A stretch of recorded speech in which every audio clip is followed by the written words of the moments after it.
হযরত হানজালা রাদিয়াল্লাহু তাআলা আনহুর বাবা কানে আওয়াজটা চলে গেল। আল্লাহর নবী জনাবে মুহাম্মদ রাসূলুল্লাহ সাল্লাল্লাহু তাআলা আলাইহি ওয়াসাল্লাম নবী সাহাবাদেরকে বলেছিলেন, সাহাবারা শোনো, আল্লাহ কোরআনে বলেছে তোমাদেরকেও তোমার নবীজি ডাক দিলে তোমরা সেই ডাকে সাড়া দেবাও। আমি পয়গম্বর, শোনো না, তোমাদের কিছু সাহাবার ব্যাপার বলছে শোনাও। যারা নতুন বিয়ে করবা, ওরে সাহাবারা, নতুন বিয়ে করার উপর সেই দিন থেকে নিয়ে 1 2 করে 3 দিন পর্যন্ত সাহাবা তোমার নবীজি ডাক দিলে তুমি জানো যাবা না। সাহাবারা বলেন, ইয়া রাসূলুল্লাহ কেন যাব না? আল্লাহর নবী বলেন, সাহাবা আমি পয়গম্বর রাসূল তোমাদেরকে হুকুম করলাম, আমার আল্লাহ কোরআনে বলেছে শুনে নাও। তোমার নবী যেটা বলবে সেটা গ্রহণ করে নাও, আর তোমার নবী যেটা বারণ করবে তা থেকে তোমরা দূরে সরে যাও। ওরে সাহাবা, যারা বিয়ে করবা তারা সেই দিন থেকে নিয়ে পরপর 3 দিন বিবিকে নিয়ে আনন্দ করবা, নামাজ বাড়িতেই পড়বা। তোমার নবীজি কেউ যদি ডাক দেয় বিয়ে করা ব্যক্তি যাবা না, এটা নবীজি সাহাবার সামনে বলেছিলেন। কিন্তু হযরত হানজালার বাবা কানে গিয়ে আওয়াজটা পৌঁছালো। হানজালা দ্বিতীয় বদনার অর্ধেকটা পানি ঢালিয়েছে, আর পুর অর্ধেকটা পানি ঢাললেন না, বদনাটা বাপজি টান মেরে ফেলে দিয়াও। ওনার বিবি বলে, স্বামী গো, কেন আপনি এভাবে আপনি পানি বদনা ফেলে দিলেন বলাল? হানজালা বলে, বিবি আর সময় নাই। ঝাঁপ দিয়ে হানজালা ঘর থেকে বাবা তলোয়ার আর ঢালা হাতে করে নিয়ে বাপজি বেরিয়ে পড়লেন। হানজালার বিবিকে ডাক দিয়ে বলল, বেবে রে শুনে না, আমি তোমার হক পূর্ণাঙ্গ আদায় করতে পারলাম না। ওরে আমার বেবে শুনে না, আমার সাহাবারা আমার বন্ধুরা ডাক দিয়েছে আমার নবীজিকে নাকি বেঈমানরা মারার জন্য। আল্লাহর নবীজিকে ঘেরা করে নিয়েছে। ওরে আমার বিবি শোনে না, যদি যুদ্ধের ময়দান থেকে জিন্দা হয়ে যদি ফিরে আসে, ওরে আমার বিবি শোনে না, তারপরে তোমার হক আদায় করব। আর যদি যুদ্ধের ময়দানে গিয়ে যদি আমি হত্যা হয়ে যাই, যদি আমি শহীদ হয়ে যাই, ওরে বিবি শোনে না, তুমি আমাকে ক্ষমা করে দাও, তোমার হক আদায় করতে পারলাম না। কিয়ামতের ময়দানে আল্লাহ আবার হয়তো দেখা করে দিতে পারে তোমার আমার সঙ্গে। হানজালার বিবি ডাক দিয়া বলে, স্বামী আপনি দাঁড়িয়ে যান। হানজালা ডাক দিয়া বলে, বিবি রে তুমি কি আমাকে বারণ করবা নাকি যেতে? হানজালার বিবি বলে, না বারণ করব না। বলে, কেন তুমি আমাকে দাঁড়াতে বলছো বলো? ওরে বিবি দাঁড়ানো যাবে না, কারণ আল্লাহ কোরআনে বলেছেন, ইয়া আইয়ুহাল্লাযীনা আমানু ইস্তাজিবু লিল্লাহি ওয়া লির-রাসূলি ইযা দাআকুম। আমার আল্লাহ বলেছেন নবীর ডাক শুনে দৌড়ে চলে যাওয়া লাগবে। বিবি রে তুমি আমাকে আর দেরি করো না।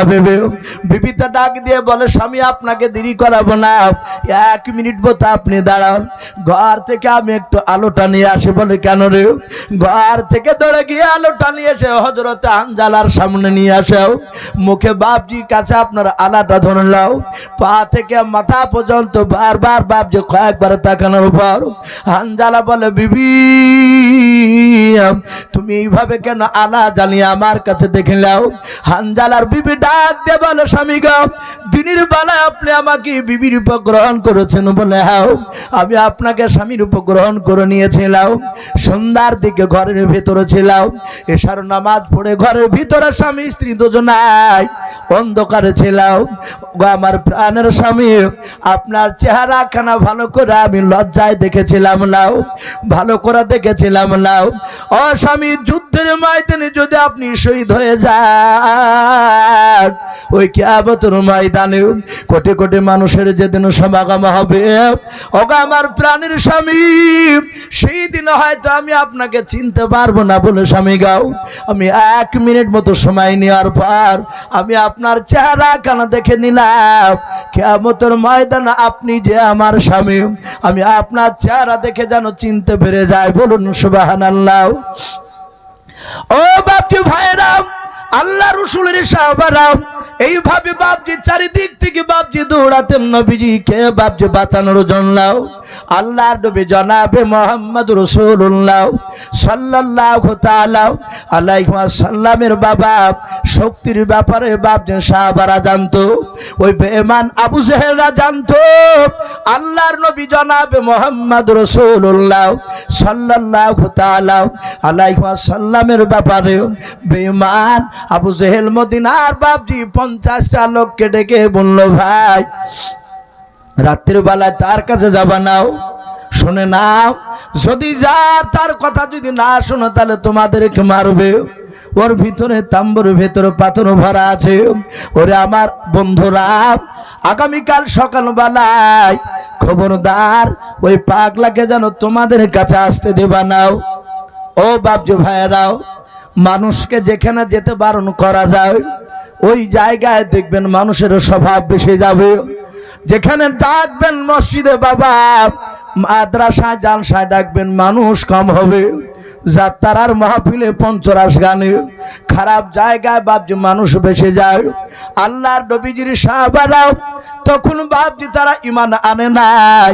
মদিনার 50টা লোককে তারাও নবীর ব্যাপারে পাগলা বলে তারা বাপজি পরিচয় দিয়াও তারা সকলেই বাপজি আবু জেহেল সহ বাড়ি চলে গেল। ওই মদিনার লোকেরা বাপজি তারাও তাম্বুর ভিতরে বাপজি তারা আবু জেহেলের কথা শুনে চলে গেল। প্রতিটা তাম্বুর ভেতর থেকে তারা আলোচনা শুরু করে দিল। ওরে ভাই, মুহাম্মাদের ব্যাপারে আবু জেহেল বলো সে নাকি বড় পাগলা। ওরে আমার মদিনাবাসীরা বলো তোমরা পাগলটাকে কি দেখেছো? বলো না দেখি না। সবাই মিলে তারা বলো পাগলকে আমরা দেখি না। ডাক দিয়ে বললাম, ও ভাই শুনে না, পাগলটার শরীরে অগাধ শক্তি আছে বলেছে আবু জেহেল। ওই লোকটা রাত্রিবেলা আমরা না গেলে সকালবেলা আসবে বলে। হ্যাঁ, সঙ্গে সঙ্গে বাবা মদিনার 50টা লোক বাপজি তারাও তাম্বুর ভেতর থেকে বেরিয়ে বাপজি তারা সবাই মিলে এক জায়গায় তারা বসে মরলাম। বয়স্ক লোকেরা বলল, রে বাবা তোমরাও কেন বেরিয়ে আসলাম? যুবকরা বলেছিল, চাচা আমাদের আর বিছানা সে ঘুম হয় না। আবু জেহেল বললাম, ওই তাম্বুর ভিতরে পাগল ভরা আছে। ওগো চাচা, আমাদের বড় মানের তামান্না ওই পাগলাটা কালো না হলো একটু দেখার দরকার। জোরে বলুন সুবহানাল্লাহ। দিলের ভিতরে তোলপাড় শুরু করেছে। ওই লোকটা মোটা না সরু, তার শরীরে কেমন পাঞ্জাবি আছে, জামা আছে। ওই লোকটার মাথার চুলগুলো কেমন একটু দেখা দরকার। বয়স্ক লোকেরা ডাক দিয়ে বলে, বাবা আমাদেরও তো ঘুম আসে নাই, আমরা দেখি নাই। বয়স্ক লোকেরা বললাম, ওরে যুবকেরা, এক না দুই নাই 10টা যুবক তোমরা দাঁড়িয়ে যাও। অনেকগুলো যুবক ছিল, তার মধ্যে থেকে 10টা যুবক বাপজি তারা দাঁড়িয়ে গেল। আল্লাহর রাসূলের ব্যাপারে বয়স্ক লোকেরা বলল, যুবকেরা মক্কার আবু জেহেল বলেছে রাত্রি বেলা যদি আমরা না যাই সকালবেলা পাগলটা আসবে আমাদের দরবারে। যুবকেরা ওই পাগলের যদি কথা না শুনি তাহলে আমাদেরকে মারবে। ওরে আমার বন্ধুরাও, ও যুবকের বাবারাও, তোমরা রাত্রের বেলায় গভীর রাত্রের বেলায় এক একটা যুবক 2টো করে পাথর নিয়ে যাও। যুবকরা বলে, চাচা পাথর কেন নিয়ে যাব? বলে, বাবা আবু জেহেল বলেছে ওই পাগলার দেহতে অনেক শক্তি রয়েছে। ওরে আমার বন্ধুরা, তোমরা যে যাচ্ছ গোপনে বলে হাও, যদি তোমাদের পায়ে টের পেয়ে যায় তাহলে শুনে নাও পাগলটা পাথরের আঘাত দিয়ে তোমাদেরকে শেষ করে দেবে। ওরে যুবকেরা, পাথর দিয়ে যদি পাগলটা তোমাদেরকে মারতে শুরু করে দাও, ওরে আমার বন্ধুরা তোমরা 20 জনায় নাই 10 জনায় 20টা পাথর নিয়ে যাবা। ওই পাথর দিয়ে পাগলাকে চারিদিক থেকে মারতে মারতে শুনে নাও, তাকে শুধু মক্কা থেকে বিদায় করবা নাও, তাকে পৃথিবী থেকে বিদায় করে দেবা। যুবকরা চলে গেল। আল্লাহ রাসূল বাপজি তাম্বুর ভিতরে নবীর 2 চোখের পানি দিয়ে চোখের কোনা দিয়ে পানি গড়ায়। নবী আবার রাত্রিবেলা আল্লাহর কাছে কেঁদে কেঁদে বলেন, আল্লাহ আমার মনে হয় তোমার দিনকে আর বেশি দিন টিকে রাখতে পারবো না। যেইভাবে আবু জেহেল, উতবা, শাইবা, আবু সুফিয়ান আমার বিরোধিতা শুরু করে দিয়েছে, মাওলা তোমার দিনের তুমি হেফাজত করো। আল্লাহর নবী কান্না করেছিলেন। মদিনার 10টা যুবক বাবা আল্লাহ রসুলের বাপজি তাম্বর কাছাকাছি চলে গিয়েছে, এমন ভাবে পা তুলে তুলে পা ফিরল যেন নবীর কানে যেন তাদের পায়ের আওয়াজটা যেন যেন না পৌঁছায়। যাহাতে নবীর চেহারার দিকে বাপজি চেয়েছে, 10 জুলাই বাপজি তারা অবাক, সবাই মিলে তারা বাপজি হতবাক বাপজি হয়ে গিয়েছে। তারা মনে মনে চিন্তা করেন, আল্লাহ এত সুন্দর মানুষ জীবনে আমরা প্রথম দেখলাম, বলুন সুবহানাল্লাহ। ও বাপজি ভাইরা, আল্লাহ রাসূলের চেহারা এত সুন্দর ছিল, এত সুন্দর ছিল। হযরত মা আয়েশা সিদ্দিকা রাদিয়াল্লাহু তাআলা আনহা বলেন, আমার বাড়িতে রাসূলের যখন দাওয়াত হতো, নবীর যখন পানি হতো, আমার বাড়িতে আসতো। আল্লাহর নবীজি একদিন এসে বলেন, আয়েশা আমার পাঞ্জাবির পকেটটা ছিঁড়ে গিয়েছে রে আয়েশা, তুমি আমার পাঞ্জাবির পকেটটা সেলাই করে দাও। আল্লাহর নবীজির অর্ধাঙ্গিনী বিবি আয়েশা বলেন, আমি নবীর পাঞ্জাবি ছিঁড়া পকেটটা নিয়ে আমি ছোস টাকা নিয়ে সেলাই করতে লাগলাম। হঠাৎ করে দমকা বাতাস এসে আমার ঘরে যে জাইতুন আলো দিয়ে যায় বা আলোটা জ্বলছিল, হঠাৎ করে নিভে গেল। ওই সময় আমার হাত থেকে ছুসটা বাপজি পড়ে গেল, গোটা ঘর অন্ধকার। আল্লাহ রাসূল শুয়ে আছেন আমার ছোট্ট ঘরে, আমি ছুসটা অন্ধকারে হাত দিয়ে দিয়ে আমি খুঁজতেছিলাম। হঠাৎ করে নবীর পায়ে পা ঠেকল, হাত ঠেকল। আল্লাহ রাসূল বাপজি ডাক দিয়ে বলেন, আয়েশা ও বাপজি ভাইরাও, এটা হাদিসে পাওয়া যায়। আল্লাহর নবী বলতেন, আমি চোখ বন্ধ করে থাকতাম কিন্তু আমার দিল জেগে থাকতো, বলুন সুবহানাল্লাহ। নবীর সাথে আমাদের তুলনা করা যাবে? কথা বলে। ও বাপজি ভাইরাও, আল্লাহর নবী বললেন, ওগো সাহাবারা, তোমরা ওযু করার পর মসজিদে যদি যাও, বাড়িতে যদি বসে থাকো, অনেক দেখবেন বাবা জুম্মার দিনে মসজিদে নামাজ পড়তে গেলেও যত বেটায় হোক, আলেম বলেন আর হাজে বলেন, মুহাদ্দিস বলেন, আমার বড় উস্তাদকেও বলতে শুনেছে, ইমাম যদি খুতবা পড়ে ওই সময় দেখবেন বাবা 100টা মুসল্লির মধ্যে মসজিদে মিনিমাম 100 যদি মুসল্লি হয়, দেখবেন 98 জনা ঘুমায় না। এত চেষ্টা করে, শুধু ঢুলে ঢুলে বাপজি আপনার পড়ে যায়। আল্লাহর নবী বলেন, খুতবা যখন হয় ওই সময় আসমান থেকে আল্লাহর খাস রহমত বর্ষণ হয়, বলুন আলহামদুলিল্লাহ। শয়তান চাই না আল্লাহর ইমানদার বান্দারা নেকি পাক, রহমত পাক। এই জন্য বাপজি মানুষের চোখে ঘুম দেওয়ার বাপজি চেষ্টা করে। ও বাপজি ভাইরা, আল্লাহর নবী বললেন, কোন যদি আমার উম্মাতেরাও ওযু করার পর মসজিদের দানে কিংবা বাড়ির দানে পেক লাগিয়ে যদি আপনার ঘুমিয়ে যায়, অনেকে যায় না, মসজিদের বারান্দায় দেখেন থমে, বেচারা জোহরে গিয়েছে, ও 4 রাকাত সুন্নাত পড়ে বাপজি দিব্যি নাক ডেকে ঘুমাছে। অনেকে বাপজি আবার এভাবে কাজ হয়ে যায় যে অনেকটা দেরি আছে, তো এখনো 20 মিনিট, খাটনি শরীর, কাজ হয়ে বাপজি সে ঘুমিয়ে যায়। যখনই ঘুমিয়ে যায়, ঠিক নামাজের 3-4 মিনিট আগে গিয়ে নড়িয়ে ডাকে, হাত দিয়ে ভাবে হাত বোলায়।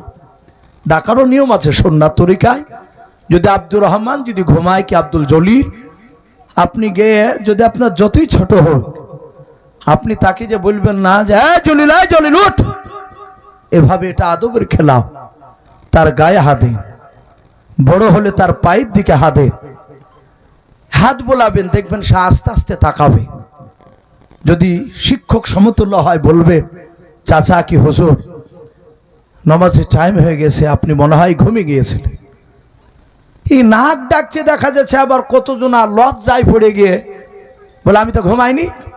একবার উঠে এক বাস্তব দেখেন, আপনার ভুলে ফেলে যে আমি ঘুমাইনি। বলে, চাচা আপনি যে নাক ডাকছিলেন না, রাগ কত আমার, ওনাকে ঘুমের কথা বলা হয়েছে, ও মশলাতে বলছে আর অসু ভেঙে গিয়েছে। বসে আছেন আসমড়া দিয়ে, ঢুলিয়ে পড়ে গিয়েছে। আপনার এই বসার পাছাটা 3 ভাগের 2 ভাগ যদি উঠে যায়, মাটিতে ঠক্কর দিতে যে লাগেনি, সামনে মনে হয় যে দেওয়াল হলে আপনার খটাস কেড়ে লেগে যেত। অথচ ধুসমুস করে সামনে নিয়ে বলছেন, ভাই অসুবিধা নাই, ঠিক দাঁড়িয়ে যাবো, আমি ঘুমালছে নাকি? বলে চাচা অজু করে আসেন, অজু ভেঙে গেছে। বলে কে বললো?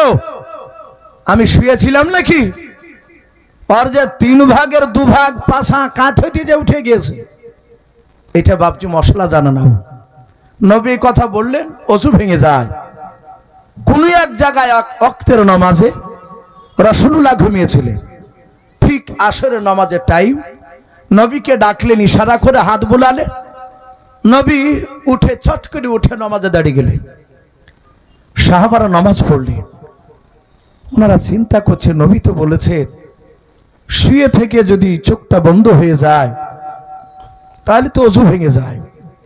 নবী তো অজু করলেন না। হযরতে ওমর ফারুক রাদিয়াল্লাহু তাআলা আনহু, সাহাবারা ভয় করতে নবীকে কথা বলতে, যদি বেয়াদবি হয়। আস্তে করে আদবের শহীদ বলছেন, রাসূলুল্লাহ ফেদাকা আবি ওয়া আম্মি, ওগো নবী আপনার পায়ের তলে আমার বাপ মা কুরবান হয়ে যাক। নবী গো, আপনি কিছুদিন আগে বলেছিলেন অজু করে শুয়ে থাকলে, চোখটা বন্ধ হয়ে গেলে অজু ভেঙে যায়।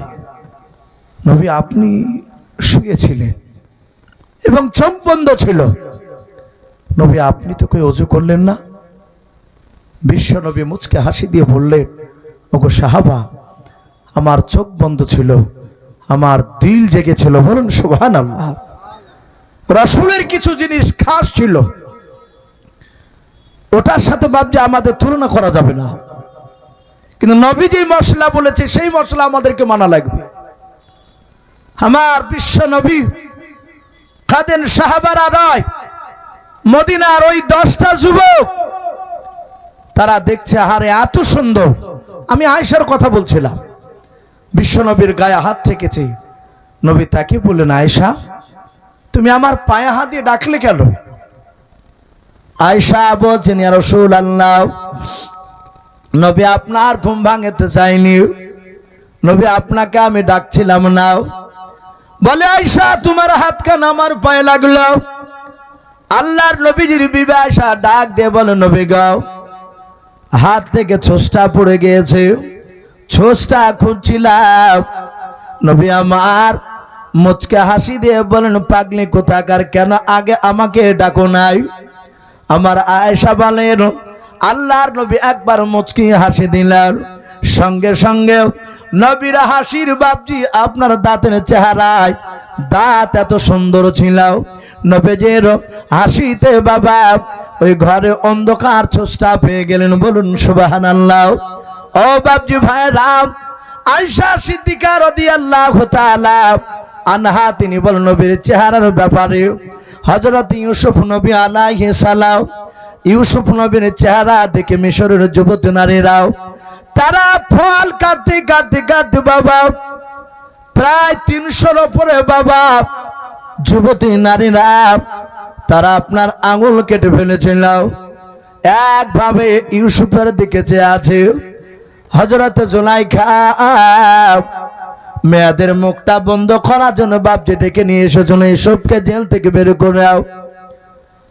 কিন্তু দেখি ইউসুফের চেহারার দিকে চেয়ে তারা ফল কেটে আঙুল কেটেছে, আঙুল কেটে রক্ত বের হচ্ছে, ওরা টের পায় নাই। হযরত জুলাইখা ইউসুফ নবীর সামনে এইভাবে দাঁড়িয়ে ডাক দিয়ে বলেছিল, ও মিশরের যুবতীরা, আমার এই মহব্বতের ইউসুফের দিকে তোমরা তাকাবা নাও। এই তোমাদের আঙুলগুলো দেখো কেটে গিয়েছে। সঙ্গে সঙ্গে তারা হাতের দিকে তাকায়, কার একটা আঙুল কেটেছে, কার দুটো কেটেছে। আমার মা আয়েশা সিদ্দিকা রাদিয়াল্লাহু তাআলা আনহা তিনি বলেন, আমার ইউসুফ নবীর জায়গায়, ইউসুফ নবীর জামানায়, ইউসুফ নবীর জায়গায় ইউসুফ না হয়ে, নবী না হয়ে, আমার আয়েশা বলেন, আমার পয়গম্বর রাসূল মুহাম্মদ সাল্লাল্লাহু যদি ওই যুবতী নারীদের সামনে যদি দাঁড়িয়ে থাকতেন, ওই যুবতী নারীরা আমার স্বামীর চেহারা দিকে যে দেখতে দেখতে তারা আঙুল কাটতে কাটতে কাটতে কাটতে কাটতে তারা অনেকটা হাত কেটে ফেলতো, তবু তারা টের পেত না। বলুন সুবহানাল্লাহ। আল্লাহ রাসূলের বাপজি সাহাবারা আল্লাহর নবী জনাব মুহাম্মদ রাসূলুল্লাহ সাল্লাল্লাহু তাআলা আলাইহি ওয়াসাল্লাম এত চেহারা। আবার ওদিকে পাওয়া যায় ইউসুফ নবী দারুণ সুন্দর ছিলেন, বলে না? বলে অর্ধেকটা চেহারা সারা পৃথিবীর মানুষকে আল্লাহ দিয়েছেন, আর অর্ধেকটা চেহারা একাই ইউসুফ নবীকে আল্লাহ দিয়েছিলেন। এত সুন্দর চেহারা। সাহাবা আব্দুল্লাহ ইবনে মাসউদ রাদিয়াল্লাহু তাআলা আনহু বলেন, নবী গো, ইউসুফ নবীর অনেক চেহারা, আবার আপনারও অনেক চেহারা নবী গো। ও নবী, দুজনের মধ্যে কার চেহারা অতি উত্তম? আল্লাহর নবী বলেন, সাহাবা, আমি মেরাজের রাত্রিতে যখন গিয়েছিলাম আল্লাহর সাথে দিদার করতে, সাহাবা, প্রথম আসমান, দ্বিতীয় আসমান, তৃতীয় আসমান, এইভাবে এক একটা আসমানে বেশ কিছু নবীকে আমি দেখেছিলাম। একটা আসমানে গেলাম, 70 ভাগ আসমান পৌঁছানোর আগে দেখলাম আল্লাহর নবী হযরতে বিশ্ব নবী, তিনি বলেন, জিবরিল আমার সঙ্গে ছিলেন। যখন আমি ওই আসমানে পৌঁছালাম, যে আসমানে ইউসুফ নবী দাঁড়িয়েছিল, আরো নবী দাঁড়িয়েছিল ইব্রাহিম নবী আলাইহিস সালাম। উনি বাপজি প্রথম নাই, ওই আসমানে বাপজি তিনি বসেছিলেন। আমার বিশ্ব নবীজিকে জিবরিল আলাইহিস সালাম বলেন, ওগো আল্লাহর নবী, যে এই দেখেন ইব্রাহিম নবী আলাইহিস সালাম। আল্লাহর নবী সালাম বিনিময় করলেন, ওনার সাথে কথা বললেন।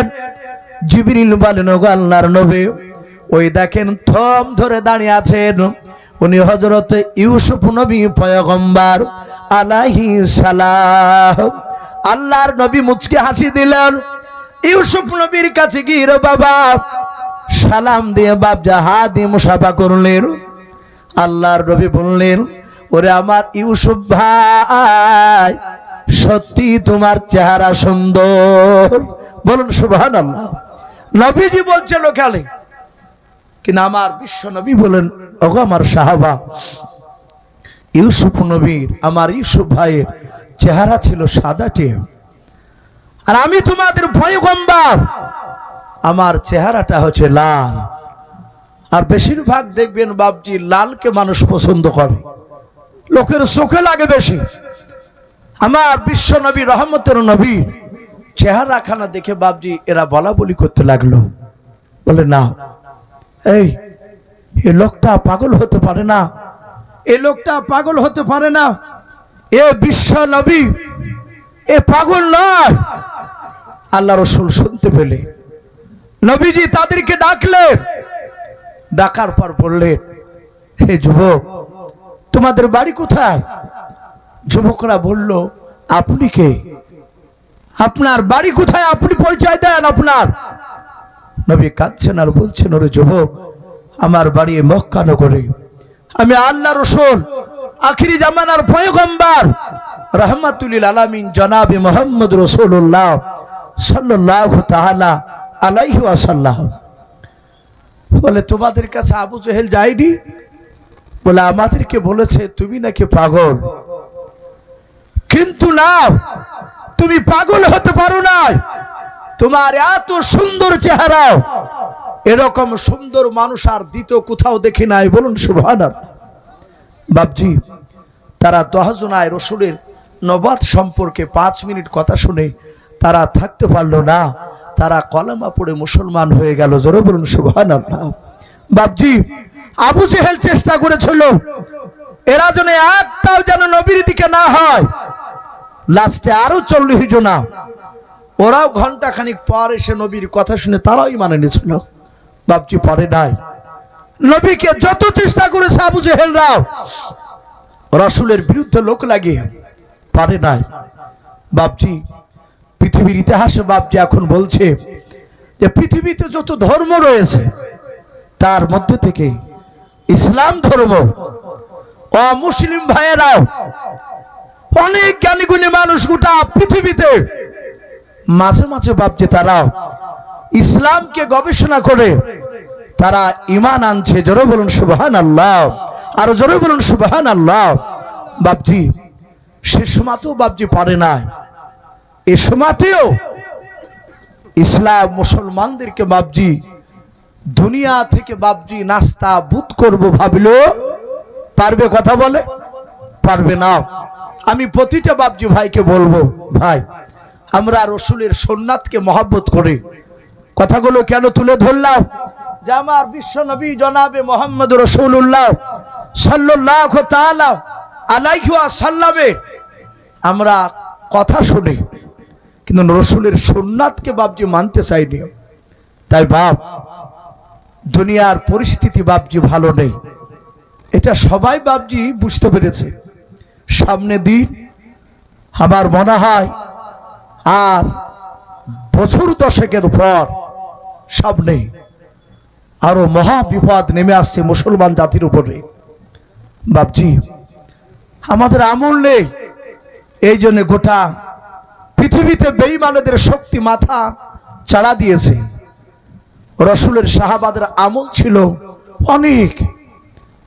বদরের যুদ্ধে বাপজি মাত্র 313 জন সাহাবা, তা আবার সবাই যুবক নয়। মাজ আর মুআবিজ রাদিয়াল্লাহু তাআলা আনহু ছোট ছোট বাচ্চা, তারা 313 জনের মধ্যে যে আবু সেহেলকে জবাই করেছিল তারা উপযুক্ত পুরুষ হয়েছিল না, তারা বাচ্চা ছিল। ও বাপজি আমি বলছি আপনাদেরকে, তারা উপযুক্ত না হলো তাদের ঈমান ছিল উপযুক্ত। বলুন আলহামদুলিল্লাহ। তাদের ঈমানের এত পাওয়ার ছিল, তারা রসুলের একটা সুন্নাতকে ছাড়েনি। সামিআনা ওয়া আতানা, সাহাবারা রসুলের কথা শোনার সাথে সাথে আমল করতে। আজও যদি পৃথিবীর মানুষ বা রসুলের সুন্নাতওয়ালা যদি হয়ে যায়, নবীর সুন্নাত অনুযায়ী যদি চলে, আজও গোটা পৃথিবীর বেঈমানরা অশুভ শক্তি মুসলমানের পায়ের তলে বাপজি সে মাথা নত করতে বাধ্য হবে। কিন্তু বাপজি আমাদের আমল নেই। তাই প্রতিটা বাপজি ভাইকে বলবো, সবচেয়ে একটা শেষের কথা আমি প্রায় জায়গাতে বলি, গতকালকেও বলেছি ছয়গেরা আসানপুরে, বাপজি আর দলাদলির দিকে যাবেন না।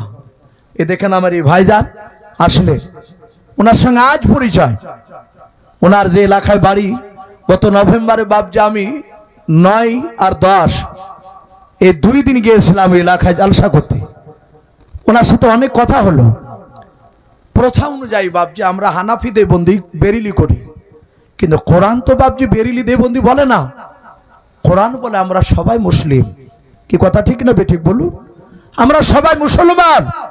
কবরে একটা প্রশ্ন করা হবে না যে তুমি বেরিলি না দেবন্দি ছিলে, না ফরাজি ছিলে, না হানাফি ছিলে, প্রশ্ন করা হবে না। তাই প্রতিটা বাপজি ভাইকে বলবো, আমার এই ভাইজানের কথাবার্তা খুব ভালো লাগলো। উনি আহলে হাদিসের আলেম, চলতি হিসাবে আমরা হানাফি মাযহাবের আমিও আলেম দেওবন্দি। অনেক জায়গায় বাপজি সালাম দেওয়া দিয়ে হচ্ছে না, কথা বলা বলি হচ্ছে না। এ হবে কেন? আমরা সবাই কলেমা পড়া দিনী ভাই। সে নাভির ওপরে হাত বাঁধছে বাঁধুক, নাভির নিচে হাত বাঁধছে বাঁধুক। ও বাপজি ভাই আর ঝামেলার দিকে যাবেন না। এখন ঐক্য হওয়া ছাড়া আর কোনো রাস্তা নাই। আমরা সবাই ভাই ভাই দিনী, সে আমার হানাফি হোক, সে বেরিলি ভাই হোক, আমরা সকলকে বাপজি দেখে কথা বলবো, সালাম দেব। বলুন ইনশাআল্লাহ। আর যে আলেমরা আজ থেকে প্রতিজ্ঞা করবেন, আপনারা এই যে নিয়ে এসেছেন ওনাকে আমাকে, আপনারাই তো, আমরা একাই তো এসে দাওয়াত এখানে দিতে পারিনি। বাপজি বিতর্কমূলক বক্তা সে যে দলেরই হোক, যারা ওকে কাফের বলে, ওকে মুনাফিক বলে, ওকে বেঈমান বলে, বলে ওর সাথে মুসাফা করা যাবে না, ওর বিটির সাথে বিয়ে দেওয়া যাবে না, ওর বেটার সাথে বিয়ে দেওয়া যাবে না, এই রকম এক শ্রেণীর আলেম বাপজি উঠেছে খুব। তাদেরকে ডাকবেন না ভাই, ছেড়ে দেন ওদেরকে। ডাক বাদ দিয়া ওদের তরফের নরমাল অনেক বক্তা আছে, তাদেরকে নিষেধ আলসা করুন ভাই। আমরা সবাই তিনি ভাই, আমরা সকলেই বাপজি আর বিভ্রান্তির দিকে যাব না, দলাদলির দিকে যাব না। আজ দেখেন এখানে আপনি নমাজের বলছেন যে নাভির উপরে হাত বাঁধো, নাভির নিচে হাত বাঁধো, ঝামেলা।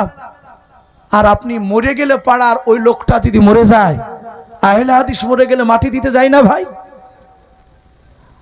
হানাফি মরে গেলে আহলে হাদিস যায় না, বেরেলি মরে গেলে মাটি দিতে যাই না, দেওবন্দি মরে গেলে মাটি দিতে যাই না। তাহলে মাটি দেওয়ার সময় আমাদের ওখানে ঝামেলা না, আর চায়ের দোকানে কেন ঝামেলা হবে? তাই প্রতিটা বাপজি ভাইকে বলবো, আমরা সবাই এক হব, বলুন ইনশাআল্লাহ।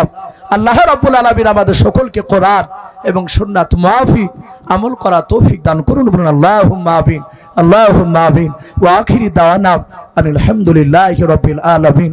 আসসালামু আলাইকুম ওয়া রাহমাতুল্লাহি ওয়া বারাকাতুহু। আলহামদুলিল্লাহ।